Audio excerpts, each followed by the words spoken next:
Life before Betterway, my parents divorced at a young age. My dad left state, left us. I really wanted a dad coming up, but he didn't want me. My dad left, moved to another state, got remarried. Didn't have nothing to do with me or my sister. So Mama struggled to raise us, me and my sister. She worked numerous jobs, mostly at the hospital. Started smoking weed when I was about 12, 13. I went to drinking when I got to high school. I started at a young age, stealing cigarettes from my mom, smoking weed with my friends. It went to drinking on the weekends, to trying cocaine, pills. I was prescribed Adderall, so I took a lot of Adderall.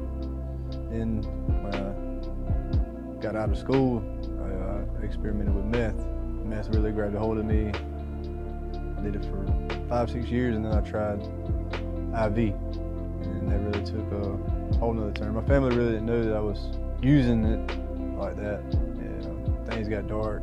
Jail, out of jail, in jail, out of jail. I really didn't have no father figure, so I took the drugs, and people had drugs, and I was using drugs. I was accepted. When I realized I needed help was about a year and a half before I came to a Betterway. Me and my girl was having troubles, real rocky, and I was doing her wrong. I was staying high all the time. My money went to meth. That's what it went to. But I knew I had a problem when I would look at my daughter. Instead of spending time with her, I would just leave, and because I had to get high, I had to find my fix. I had to find some dope. I had to get high. So I tried to get help before around that time, but I didn't know how. It took me getting arrested and being in a jail cell, totally broken. Nobody would do anything for me. They would hardly. They didn't even want to answer the phone because I'd done some terrible things to them. It was in that jail cell when I realized I needed help because I ain't have nothing else. I was broken and hopeless. Don Cooney was my cellmate. I knew him before I'd got locked up. I used to do a lot of dope with him. He's in jail for murder and facing murder charges. And he told me about CJ Cootie. They just left a couple months before I came in, and he told me, "Won't you give it a try? You're young, you got nothing going on now. Your folks don't even want you." So he gave me a book. I sat and I read the book. Louis Sapp was there. Yeah, and they just pushed me to come to a Betterway, and then they gave me Bobby Dodd's number. I text Bobby Dodd, told him I wanted help. And he said, "Well, all right, I'm gonna call me tomorrow and we'll do an interview." I did the interview, and then the next day I was on my way here. Pulled up to a Betterway. I seen the statue of Jesus watching Peter's feet. The basketball court, the pool. And we pulled up a little further, and you got guys that were cutting grass in purple shirts. They took me down to the student center. It was about lunchtime. They all stood around me, put hands on me. I never experienced a place like that.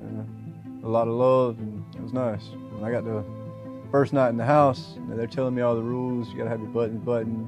Can't have so many socks, so many underwear, shirts. You gotta get up at 4:15 in the morning. That was a lot. The structure of a Betterway is they're real strict. I never had to worry about having my buttons buttoned, my clothes folded, my bed made. I never had to worry about none of that. Throw my clothes in the drawer, in the corner. Never made my bed. I can't think of one time I made my bed. And you can't talk till 8 o'clock. That's surprising. That was tough. Walking in the line wherever you went. Yeah, structure was really good. It did help me though, see God working in me. Patience. The brotherhood of the Betterway is great. I made a lot of close friends here. People I would never think I would be friends with. I talk to them on a daily basis. And they see me, we give each other hugs, and there's love there. There's nothing tying us together. Like, we got to go do dope together. We got to go rob. We got to go steal. We ain't got to do none of that. We're connected by Christ. We're brothers. Florida trip was great. Getting to spend time with Brother John on a personal level. You see that he's really about it. He really walks what he talks. He's really genuine with it. Being baptized, that meant a lot to me.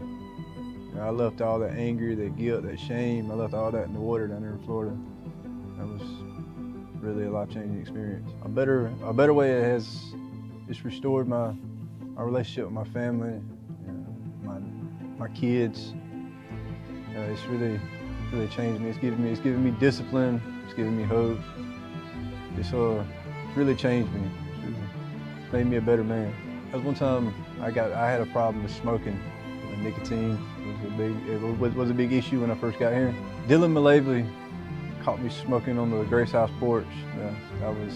He seen us through the window, me and Sean smoking on the porch. We lied to him, tried to get out of it. There wasn't no getting out of it. You know, they drug tested a better way. They're gonna find out.